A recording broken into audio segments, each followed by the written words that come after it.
কড়া নিউজে সকলকে স্বাগত। কামদুনি, আরজি কর, এরপর বারুইপুর। ৪ঠা জুলাই ১১ বছরের একটি শিশুকে বারুইপুরে রেপ করে খুন করা হয়। ইতিমধ্যেই আমরা জেনেছি রাজ্যের মুখ্যমন্ত্রী শুভেন্দু অধিকারী এবং বিভিন্ন মন্ত্রী পরিবারের সাথে দেখা করেছে, কথা বলেছে এবং আশ্বাস দিয়েছে ঘটনার বিচার মিলবে এবং অভিযুক্তদের মধ্যে কিছু জনকে গ্রেফতার করা হয়েছে এবং রীতিমধ্যেই পুলিশের দ্বারা একজন এনকাউন্টার হয়েছে প্রভাস নম্বর নামে অভিযুক্ত। কি বলছে সাধারণ জনগণ এই নিয়ে?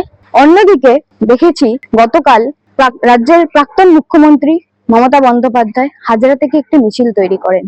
সেই মিছিলেই তিনি তার মেজাজ হারিয়ে তার কর্মীদের ওপরেই চড়াও হন এবং সপাটে চড় মারেন।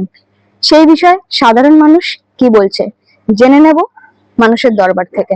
কামদুনি, আরজি কর, তারপরে বারুইপুর, একই রকম কেস এবং ইতিমধ্যেই জানা গিয়েছে পুলিশের তৎপরতা এবং রাজ্যের মুখ্যমন্ত্রী শুভেন্দু অধিকারীর তৎপরতায় যারা অভিযুক্ত তাদের সবাইকে গ্রেফতার করা হয়েছে এবং একজনকে এনকাউন্টার করা হয়েছে। এই বিষয়ে আপনি কি বলবেন? আপনি কি এটাতে সহমত?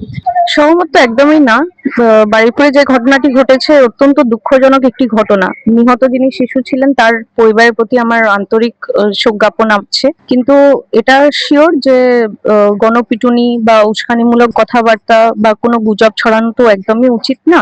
আইন নিজে হাতে তোলা উচিত না, কিন্তু এটাও আমাদের মনে রাখতে হবে যে নারীদের প্রতি যেটুকু আমাদের এখানে যেটুকু আর কি অ্যাট্রোসিটিস ক্রিয়েট হচ্ছে এগুলো একদমই উচিত না। আর আমাদের সেই তুলনায় আমাদের প্রতি একটা কড়া একটা ল আনা উচিত, যাতে যে মেয়েদের উপর অত্যাচার হচ্ছে তারা যেন ন্যায় বিচার পায়। এই যে এনকাউন্টার করা হয়েছে সেটা তো পুলিশই করেছে, তো সেক্ষেত্রে কি বলছেন? এটা কি পুলিশের এই যে এনকাউন্টার, এটাতে আপনি সহমত যে ঠিক করেছে না ভুল করেছে?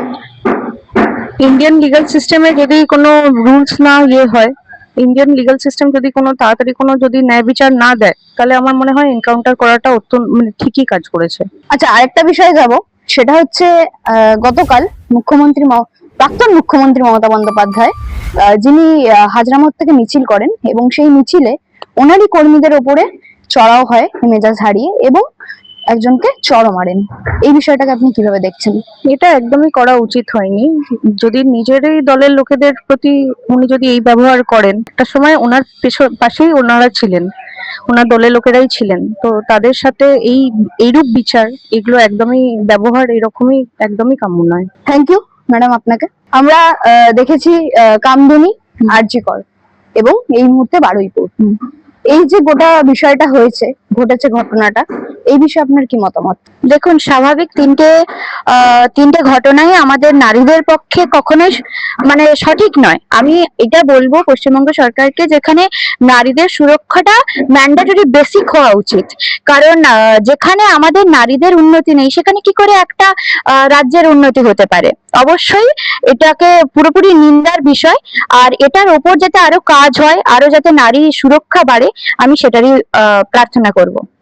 ইতিমধ্যে আমরা দেখেছি যে এই বিষয়ে শুভেন্দু অধিকারী এবং রাজ্যের তথা অন্যান্য মুখ্যমন্ত্রীরাও এই বিষয়টাকে ভীষণ গুরুত্বভাবে দেখছে এবং পরিবারের সাথে কথা বলেছে যে নির্যাতিত হয়েছে। তো ইতিমধ্যে পুলিশ প্রচুর মানুষকে গ্রেফতার করেছে যারা এর সাথে যুক্ত এবং একজনকে এনকাউন্টার করে দেওয়া হয়েছে। তো এই যে এনকাউন্টার করেছে পুলিশ, আপনি কি এটা সহমত জানাচ্ছেন? দেখুন, এটাতে সহমত জানানোটা না জানানোটা দুটোই আমার পক্ষে ঠিক হবে না, কিন্তু আমি এটাই বলবো যে এনকাউন্টার অবধি এত দূর অবধি আসতে হলো কেন? যদি আমাদের রাজ্যের শাসন ব্যবস্থা এমনই কঠিন হয় যেখানে হচ্ছে যে দোষ করছে সে শাস্তি পাচ্ছে, তাহলে তো ওখানে এনকাউন্টারের মতো এত বড় পর্যায়ে আসার কোনো সময় আসবে না।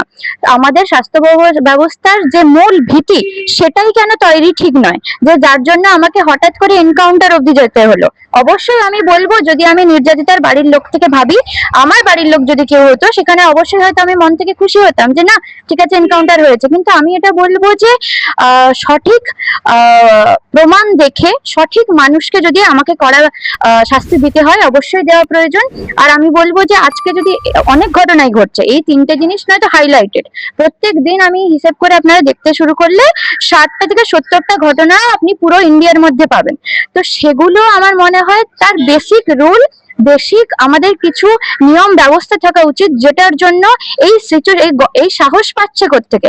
এক একটা ঘটনা কি আরেকটা ঘটনার কি শুরু দিচ্ছে? মানে ছেলেরা শুনছে, মানুষরা শুনছে যে না এই একটা ঘটনা ঘটছে, সেখান থেকে সে ইন্সপিরেশন নিয়ে সে আরেকটা ঘটনা ঘটছে। এইটা বন্ধ করার আমার মানে মানে চাই কিছু রুলস, যেটা যেটা বন্ধ হয়। নাকি আমি এটা দেখলাম, এটার এনকাউন্টার করলাম, আবার একটা হলো এনকাউন্টার, তাহলে কি হবে? এটা একটা একটা জায়গায় এন্ড হতে হবে, কারণ প্রত্যেকটা মেয়ে ঠিক ছেলেদের মতোই সুস্থভাবে সুরক্ষাভাবে থাকতে চায়। আরেকটা প্রশ্নে যাব, সেটা হচ্ছে গতকাল রাজ্যের প্রাক্তন মুখ্যমন্ত্রী মমতা বন্দ্যোপাধ্যায় মিছিল করেন এবং তাদেরই মেজাজ হারিয়ে তারই কর্মীর ওপরে চড়াও হয় এবং তাকে থাপ্পড় মারে। এই বিষয়টাকে কিভাবে দেখছেন? দেখুন, এতে আমার বলার এটাই যে আমি আমার প্রাক্তন মাননীয়াকে মনের শান্তি কামনা করব, ভগবান ওনাকে একটু ভালো রাখুক, উনি সবাইকে ভালো রাখুন, মনে আনন্দ থাকুক, এটাই।